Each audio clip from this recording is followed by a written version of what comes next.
Imagine that you're a curious person by trait and you tend to gravitate towards a certain type of technology, and you just have a feeling that technology is what you want to do, yet you're not really working in it.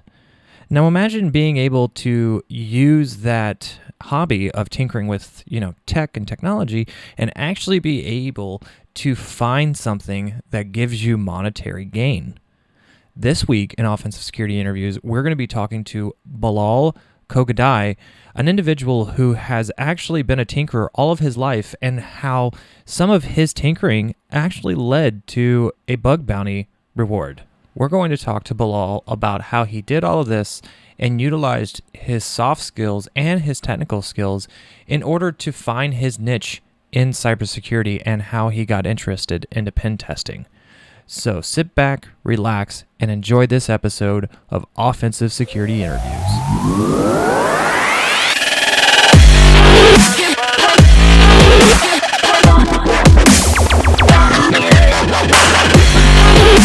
Welcome, Bilal. Thanks again for being on Offensive Security Interviews this week. Really glad to have you.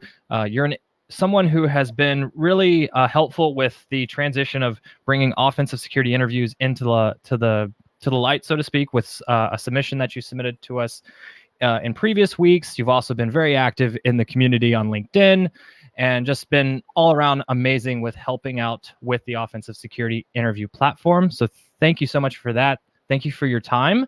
Do you have any questions? Anything you'd like to say before we get started? Well, I would, thanks for giving this opportunity. I'm happy to do that stuff. Yeah.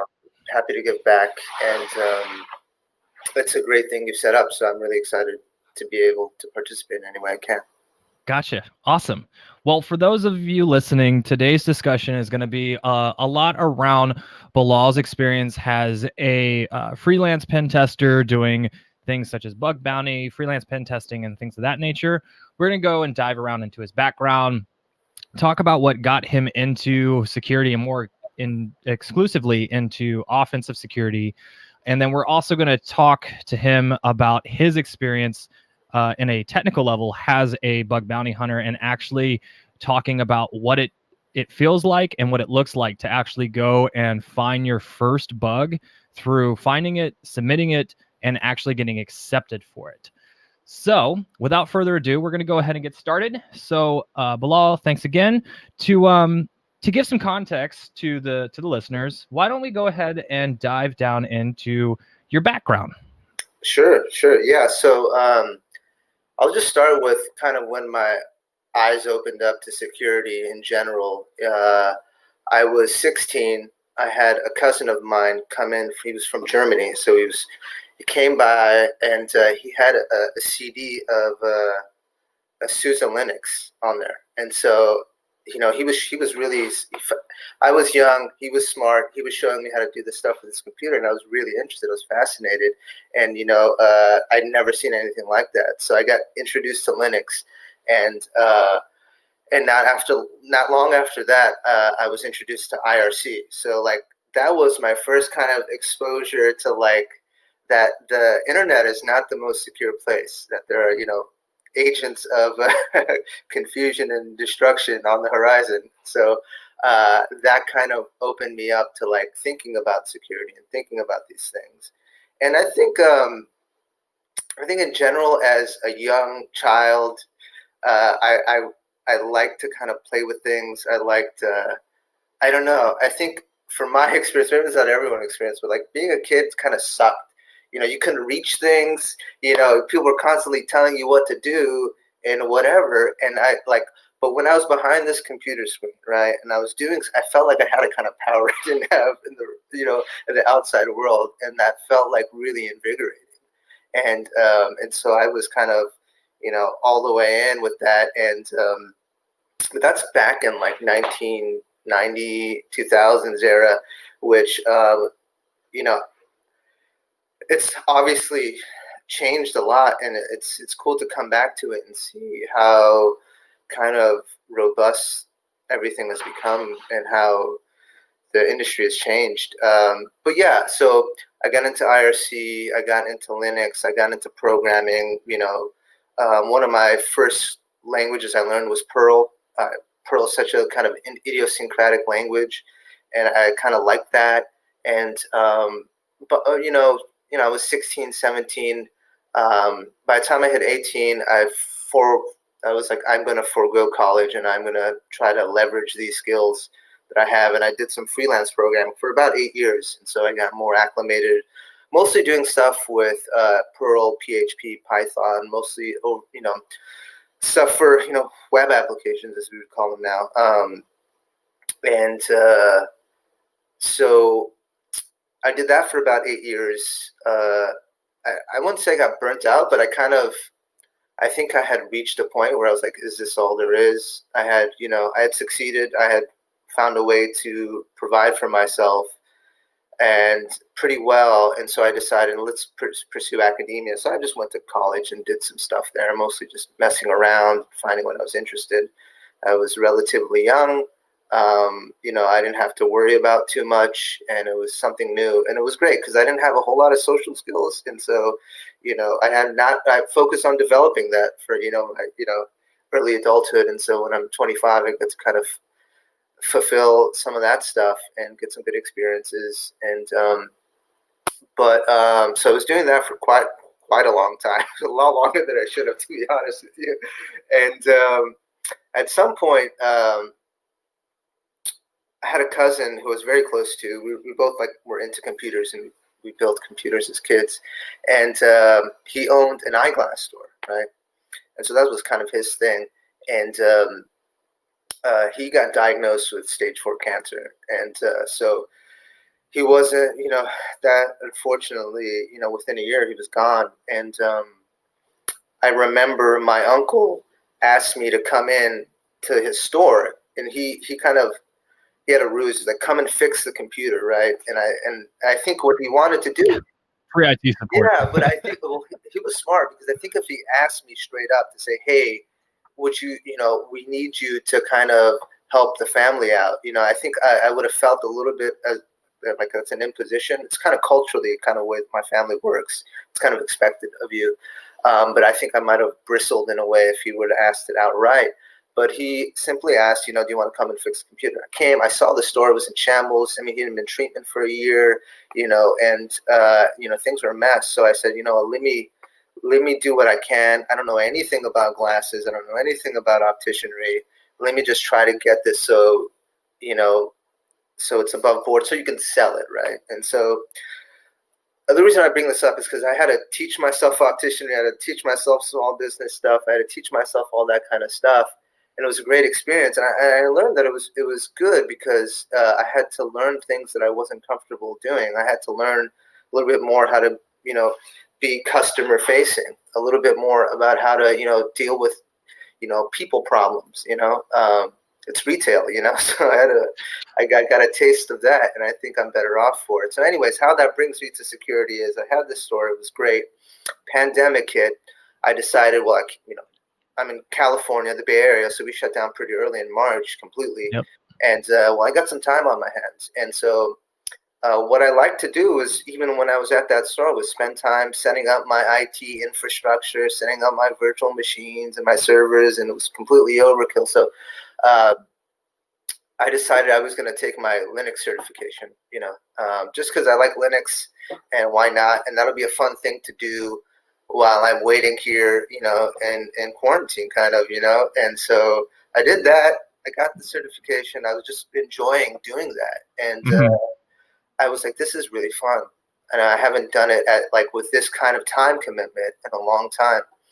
And I wrote a little program for monitoring audit D logs, and that kind of stuff was really fun. And anyways, around June, there's a bunch of civil unrest in my area, and some of the organized crime elements in Oakland, California, kind of hit my store, completely wiped it out, looted it, and it was gone. I didn't have. I only had liability insurance, so that was completely wiped out. So that was that, and I think I'm really glad that even if nothing comes of this venture, I'm really glad I had something to say. Hey, I'm going to focus on this. Like, all else is kind of messed up and what's going on with my life, but like I can just focus on this. Like this is my chance. Everything has cleared the way for me to pursue this thing and pursue a career in infosec. And so let me do that. And kind of that's where I'm at. So that's very long-winded. No, I love it, man. I love it, and I love how, you know, a lot of what you said, man. I'm sitting there thinking, like, listening to you, and I'm being like, man, you were made for like for the bug bounty offsec world all along. With especially like you had mentioned, like, oh, at being a kid, you want to be able to tinker with things. You want to be able to like you can't do anything, you can't grab things or like go find things, so you have to figure out ways how to do it as a kid. And like, I mean, that's problem solving right there, but it's out of the box problem solving.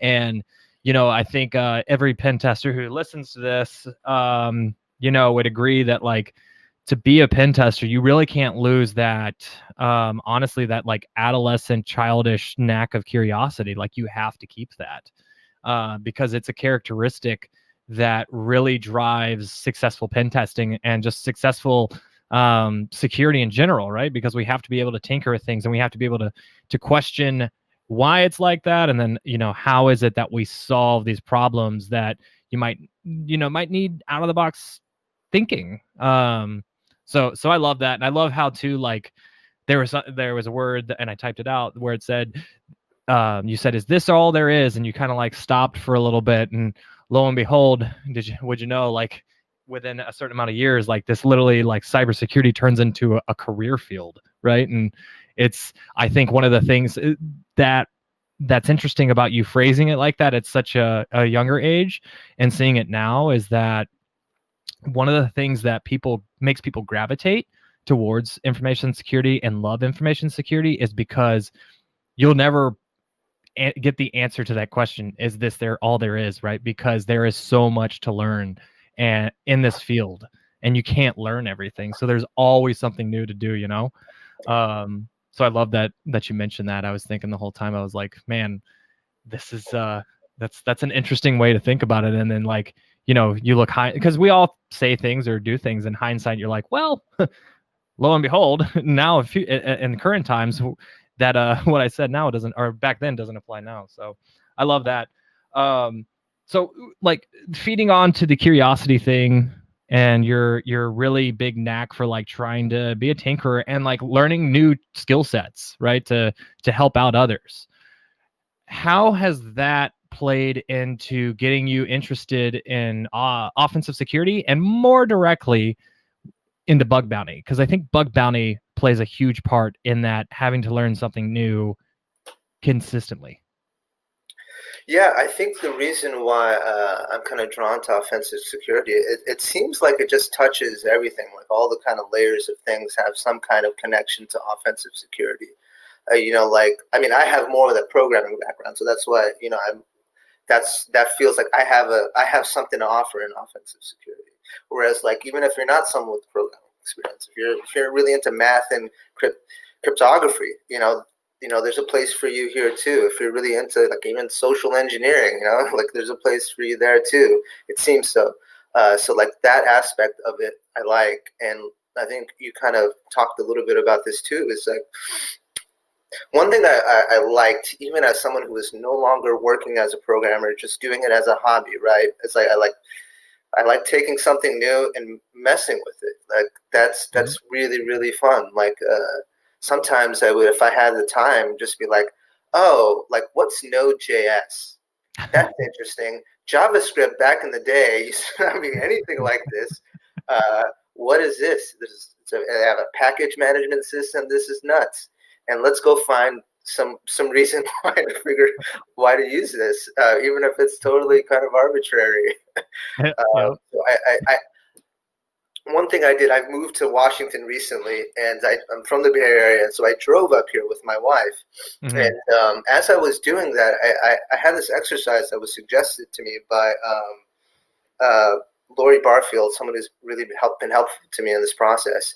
And it was really just kind of going through, like, literally from the first time I touched the computer, like where that went, what things I did. I had in 1990, I had a Tandy 1000 that my father brought in, and I got Doom, and I was really into Doom, and I got started modding Doom, and like Oh all man. the little things that I was doing up until like now. And it was really helpful because once I put it all on a list, I could kind of I saw it from a new perspective, right? I was like, Hmm. oh, like what are some of the commonalities here? And a lot of that was like I like playing with new things. I like Hmm. taking something new that I don't understand and getting some grasp of it, getting feeling like I can get some command of it. That's very satisfying to me. And like offensive security is definitely has that in it. And one thing I really liked about kind of this work and some of the bug bounty stuff, it's there's something very satisfying. It's like problem, action, result. There's like those three things. It's within that that I like the like going through that, you know. And sometimes it's a problem. Here's the action. The result is still I'm not getting the kind of thing I want. But that's it follows a kind of linear thing that works well for my mind and activates it in a kind of way. So that kind of chain reaction is something that I feel it's kind of measurable too, you know, in a way that maybe is not in other fields and other things that I've done. Yeah. No, and I love how you're saying like measure and everything. Like how do you measure like the effectiveness, even like the I guess the like how do you measure just anything with offensive security? There's a lot of different things that of how you measure the effectiveness or even like the morale of offensive security, because there's a big, I think the big difference between offensive security and just traditional security is, while yes, you do want to take care of your employees, I always say offensive security personnel such as like pen testers, ethical hackers, offensive security engineers, whatever title you want to put on it, it's all part of the same thing, is that we are security engineers with an ego, and you have to find a way to balance that ego a little bit. Yeah, I could go off on a tangent about that, but yeah, keeping everyone happy is a big deal. Um, so like with figuring out, like you're like, okay, offensive security, this is definitely something I like. Um, this is something that you have a knack for, you just naturally gravitate towards. Now, help me connect the dots. How did that lead you into bug bounty? It's kind of interesting because I wasn't all that interested in especially the bounty part of that necessarily. Like that wasn't the thing that drew me to it. Hmm. Um, I actually, just to go through on the specifics of it, I was like, okay, well, I'm a programmer. One thing I can do to perhaps um, try to re-career into this is let me try to contribute to some open source projects. So I was like, okay, let me go to OWASP. They have a project page, they have a bunch of projects. Some of them, you know, could use some help. Some of them haven't been worked on in a while. And I was just browsing through that, and I found a project called NodeGo, which is just like a uh, kind of a vulnerable web app specifically written in Node to demonstrate some of the OWASP top 10 within Node and how that manifests. Hmm. And so I was like, you know, this is interesting. It's security related. I've recently worked with Node. I feel like I'm a little. That's probably my most. I'm most comfortable in that at the moment. And let's see if I can contribute to that. So like go look at the code base, look at what they're doing, try to get a feel for what the project's about. So I get really, into that, see if there's an opportunity to, fix something or offer a pull request or something. And in the process of doing that, I've, obviously got more familiar with the OWASP top 10 in terms of how it, with Node. And so I just started like, let me just start searching for some of these. Like one interesting thing about Node is that it's got a vast ecosystem of packages in a way that was like, okay, well, let me look at some of those packages. Let me just like start searching through GitHub, just random Node packages and seeing like if there's like any kind of weird, spawning or execution or something or command injection or, you know, uh, prototype. What do they call it? Prototype. Anyways, I forget what the term is. But yeah, any kind of interesting bug, right? Just for the purpose of like um, just knowing a little bit more about the OWASP top 10, and then I found something, and I had actually known that HackerOne is obviously a bunch of programs. They had one specifically one for Node.js, but they had one for the Node.js package ecosystem too. And so I found this bug. It was command injection, basically involved like an environment variable that was unchecked, was not validated. You could put any kind of bad characters you wanted in there, and I was able to find that. I reported that. Mm-hmm. That's kind of how I got into bug bounties. Oh, nice. Yeah, so it wasn't like direct, like I'm going to get into bug bounties. It was more of just like, let me try to basically leverage what I think I have some knowledge of to try to help others. I love that, man, and that is like one of the most interesting stories that I've ever heard about getting into bug bountying, because I can't tell you how many individuals will contact me and say, "Oh, well, what's a good way to get more familiar in web app pen testing or just pen testing in general?" I immediately say, "Hey, like while you're figuring out what it is that you want to get your skill set in, you can go do web app pen testing on these various platforms," and I'll give them the platform names and everything, and they go straight there. You just more were, I love that you again, we talked about you have to have that like childish adolescent tinkering curious mentality, and you directly fed into that, and that led you into bug bountying. And I love that, because you took your core characteristics and just naturally gravitated towards tinkering, and somehow by the powers that be that led you into bug bountying. That's awesome. That is an amazing story. I really love that. So with feeding into that, and a lot of individuals I'm sure would love to hear it. Myself, because I'm not a bug. I've done bug bountying a little bit, but I know the hardships that come with it, where you can spend a lot of time searching for things and come up empty-handed, and then you feel like you spent 40 hours of your week or your life and you didn't do anything. So like for those listening in, like you kind of gave a high level overview of how you got into finding that bug and reporting it. Could you maybe like walk through the steps of like the typical way of how you go from discovering a bug, submitting it, and then actually getting it formally accepted as a bounty and getting paid out for it? Like, what's the not so much of the technical steps, but maybe in a little bit more granular view than just now, and also like the feelings that come with it after you finally finished, and you get your payment, right, or you get that acceptance. Mm-hmm. Yeah, well, I'll first say that I'm not a pro. I'm still, very much like figuring this stuff out for myself. So like I've got a long way to go, but I mean, I have some tips. I think it's like hitting your head up against the wall. It's like you keep doing that and you keep doing that, and there was a lot of moments where I'm just like, what am like I could spend this time doing way more important things. So like even for the object of getting more familiar with offensive security too, like Mm-hmm. is this worth it? Like all that stuff comes into your mind. I think the important part, and like I didn't get a bounty for that bug at all.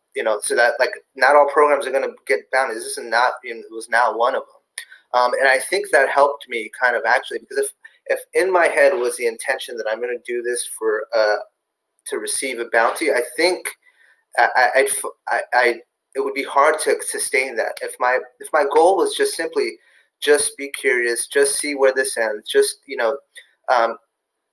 try to be a little bit more knowledgeable about the OAuth top 10 and a little bit more about Node. If I could keep it kind of simple, and so if I didn't create like expectations for myself, it made it easier to kind of to kind of go through some of the hard times of that and the difficulties. So just to give you a little bit more of a granular idea, I've just used HackerOne. It's pretty straightforward. You find the program that you're interested in, that you want to look into. You find the bug. They'll give you scope, and that's going to really determine what you can do. Excuse me. HackerOne has private programs. There's certain ones you can get invites to. You can do their mini CTFs, and that allows you to get more invitations by solving those. Those are actually really cool too. I did a video on one of those. And find the program, and start applying, whatever whatever trade or proficiency you have, and trying to figure that out. Well, once you find it out, you submit that to the people who are running the program. They might take a lot of time, they might take a very short time. It depends on the program. They detailed kind of what the response is. In the case for me, and that the last bug and node, it was pretty straightforward. I submitted it. I described in the process kind of what the package I found this vulnerability is in, what it was for, even stuff like how many weekly downloads it gets, and then I described the bug itself. I gave links to the source code in which where it started from. I also gave recommendations on patching it, and so then I just waited. And I waited and I waited, and it actually took a while. I think they're pretty busy over there. I mean, for that specific program, and so I just kind of let it go. This is all the way in March, and I'm only it was just recently disclosed, last month, it seems like. So the process after I'm waiting, they basically try to talk to the maintainer and see if they want to bring them into the conversation. Obviously, they want to help with, getting that patched and getting that set up. And the truth is, some of those maintainers are not there, or not going to answer their email or the communications. And after 45 days, HackerOne discloses it anyways. So was that kind of helpful? Was that kind of what you were looking for? Yeah, no, I like that. So with your bug that you've been talking about, did that get disclosed, or did you get a payout, or what happened with that one? It did disclose to the community. Yeah. Nice. Awesome. So, you had talked a lot about like not chasing the bugs for money, chasing the bugs for curiosity reasons. So, bug bountying is one of those things where, like you said, you can't chase it for the money. You got to stay curious. If someone said, hey, like, I need your minute to 2 minute elevator pitch on what you would tell me about trying to get into bug bountying, and I don't know anything about bug bountying, what would you say? I would say, if you're curious, if you have something to offer in terms of like some interest in some technical thing that specifically is useful to whatever program you're interested in, right? So if you're interested in Bitcoin, there's a number of Bitcoin programs for either services that involve either some cryptocurrency or something. So like find a way to like leverage the knowledge you have, and if you have a set of knowledge and you feel proficient in it, and you have an analytical mind, and you're willing to kind of like take a lot of time and have a lot of effort, like there's a lot of interesting things you can do and be rewarded for it. I mean, back in when I was first 16 years old and looking kind of at the security industry at the time, it was mostly just like the people putting out advisories were mostly doing it for like street cred, like they just put the props of their friends. So like that, but that is motivating. I mean, we're social creatures. We like recognition. We like the appreciation of our peers. We like to feel belonging in the community. Like I'm just wading my foot in, wading in the getting my foot into the water of this whole thing, but it's really been nice, and I'm glad to participate, and I'm happy to be part of that community. And it's aside from that, like especially during these times, to be involved and attached to others in any kind of way is really important. So like that might be more motivating to you than the money, or maybe the money is motivating to you. If you have a skill set, this is a really interesting way to apply it. Yeah, no, I love that. You're hitting all the good points, man. Loving all the words. And you mentioned something about like with the community and everything, and like street cred and all that good stuff that really plays into like networking, right? Like networking with our peers and in the community. Has that helped like motivate you, kept you focused, helped spread your brand? Like, has any of that helped you out with bug bountying, or just like your knack for gravitating towards bug bountying and offensive security in general? Well, one thing, and this is could be a suggestion for someone trying to get in. One of the first things I did was, and I'm very new to social media, and like I just kind of signed on to Twitter, but Twitter's been great, and there's a publicly disclosed Twitter, or that's what it's called, public disclosed. I forget what the handle is, and basically all it is just an automated kind of tweet every time something is disclosed on HackerOne. Oh, And wow. from everywhere, from all kinds of programs and all kinds of stuff. And that was always cool because I just click on that and like see what other people are doing, see what they're finding, see what they're working with. And that's instructive, and like look at it and read the report. And if it's something maybe that you can reproduce on your own, try that. And so like, and that's not quite like networking, but that's, but you could be commenting on those things. You could be connecting with other people who are also commenting or liking that, and find people through Twitter. Yeah, I haven't focused on like networking with bug bounty in mind so much. But just networking in general, it's actually been a very like, that's probably been a skill set that has been the most foreign to me. Like even when I was working, I was kind of working in my own kind of cell, doing my own thing. And one of the early things I did when I started this process is I tried to talk to anyone I knew remotely in the security field. I only knew like one or two people initially. And one of those people, when I was talking to them, they were like, wow, like I was telling them my experience with all this stuff I've described here. And they really put in my mind, because it was kind of miraculous, because like everything I was saying, I was just saying and how it was helping me. And like they were putting it, as they were repeating it to me, how it could be useful to someone else, how it could be useful for a company that might be interested in hiring you. And that was just mind blowing. Like I didn't even think about it, but everything was just isolated. Like what was I interested? Because this was a hobby for me, right? So I didn't even think about it. It was very like self-serving. Like let me program for something I need. If I need a chair, I'll build a chair. I'm not thinking about the world of people who don't have chairs. I love that analogy. I love Yeah. that. So, but like once they said that, it really crystallized in my. I have to get in that mindset. I have to start thinking that. What can I do?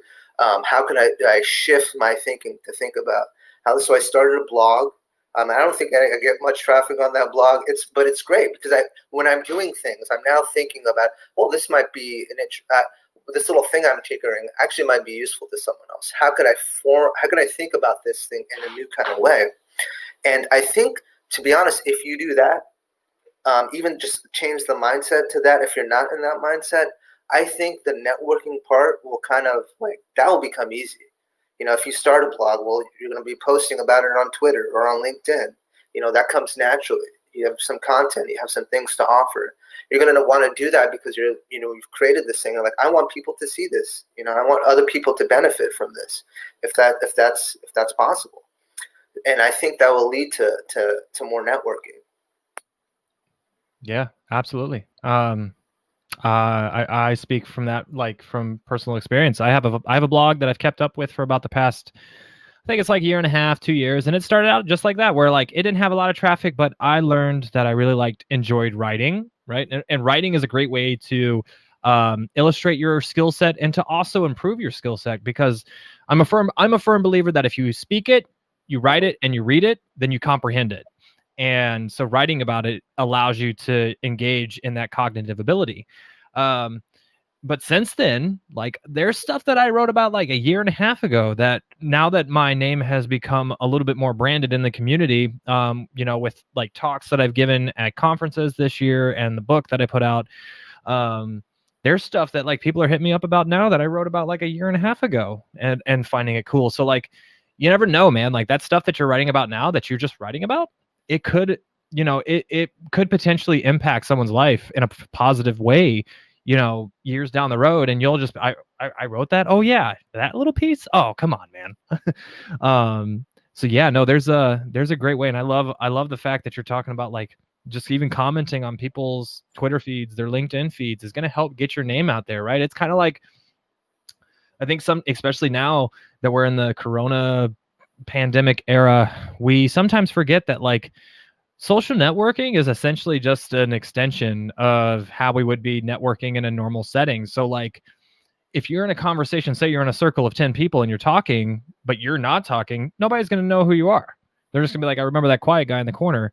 And it's the same thing on like social media. If you don't comment on stuff, it doesn't seem like you're interested, you're active or anything. You're not participating in the conversation. The moment you speak up, people will be like, oh yeah, I remember that individual. Oh yeah, that I saw them. And before you know it, people will start to follow you. People will start to want to become more part of whatever it is that you're doing and allow you to become part of whatever it is they're doing. And, you know, it's the same thing. It's the same thing as it would be if we were physically in person. So, yeah, no, I love that. Yeah, So, I think some of the difficulties in getting into that, especially if you're, just starting like I am, is I think like you need to participate, like you said, you need to find a way to participate. But like in my head, I'm telling myself, what do I have to offer? I'm just new, but there's tons, and there's the one way to think about it that's useful is that like there's someone with like as new as you might be, as uninformed as there's someone less informed always that's interested, so like mhm. if you think about it that way, like if you even all you're doing is posting an interesting article, there's someone who might be interested in that, someone who might have that question of like what's going on and like malware this week, and you might pop up, you might be a source for them, they might look at you as someone they can connect with, and by helping them, you help yourself too. Yeah, no, I mean, and what that does too, it like I said, it scales and escalates your brand, especially if it gets the right set of eyes on it, and then boom, you start to go up in the community, you start to become more recognized as a leader, or whatever it is that you're trying to establish for yourself, right? And yeah, no, I think that's a really good way to put it. And I think, too, it's kind of synonymous with what you've been saying is like, don't go on social media just to become like popular in social media. There's a difference between like being a cyber practitioner and a cyber influencer. And I think a lot of times we get them sometimes joined up as the same thing where like the cyber influencer might not be a practitioner, but they might be able to influence the cyber community, right? And versus the practitioner might be the person who's never on social media, but is a rock star in the community where like, they're pumping out CVEs, writing books, writing exploits, things like that, right? So you gotta make sure that you're chasing the right thing that it is that you want to chase. And I always tell individuals, like when you're going on social media, like one, don't chase it for the followers. I can't tell you how many people that think because they got X a number of Twitter followers, that means that like sets their status in the community, where it's like, no, you're popular on the social platform. That doesn't make up the community though, right? And I learned that I oddly learned that in the past 4 months, because I kid you not, I literally had at the beginning of August or July, I had 30 Twitter followers. And since then I've done so many conferences and the book, and now I have, I think, like 2,000. And to me, it's like a night and day difference, or not a night and day difference. It's same. Like I'm still posting out the same stuff. Right, right. Um, and I think it's important that individuals do the same thing. Like they don't just like do it just for the followers, because otherwise, it's like the same thing with bug bounty. You don't want to chase it for the money. You want to chase it to learn, and it's the same thing with the community. You don't want to. I always say, don't chase the rush to validate yourself. Chase the rush to educate others. And I think like that directly feeds into social media. Is like, you don't want to do this just to say, I got this many Twitter followers or LinkedIn followers or something, like when it's all said and done, and our time is up here on earth, I don't think we're going to be like, in our dying moments, or our last moments rather, we're going to be like, well, I have to tweet out my final goodbye because of my 100 Twitter followers. Like, no. Wait, you mean you're not going to put how many Twitter followers you have on your tombstone? Right. Like 20 years later, people will be looking at like, what the hell is Twitter? Right. Exactly. They'll be like, what? No, man, we're not using Twitter anymore. So yeah, it's always about just like doing it for self-improvement for yourself and for others, and or more exclusively for others to help you to help improve others and improve yourself. So yeah, man. So awesome. Well, Bilal, thank you again, man, for taking the time to talk today. This was actually a really, really interesting conversation. Really, really enjoyed it, man. To finish up, I know you had mentioned like you're, doing the bug bounty stuff. A question I like to finish off with is, one, where can people find you on, like Twitter and LinkedIn? And then two is, are you open to, incoming connections for, potential networking events or like, even job opportunities? Yeah, well, it's my pleasure, by the way, to be a part of this thing. I'll say that again. And congratulations on the book. I didn't have a chance Thank to you. say it. That's awesome. Thank you. Yeah, I'm open to anything. I don't, I'm trying to get into cybersecurity. I'm trying to get into InfoSec. I haven't landed that first role. It's fine. I'm just enjoying the time I have doing this stuff, but I'm absolutely open to that. And all connections. If I can be of help in any way to anyone, I'm very interested in that.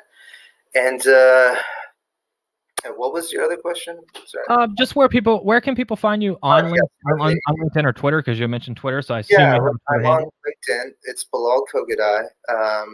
Good luck trying to spell that out. Probably posted with wherever this video is posted. But I'm also on Twitter. My handle is Bilko, Bilkoh. So you can get me on there.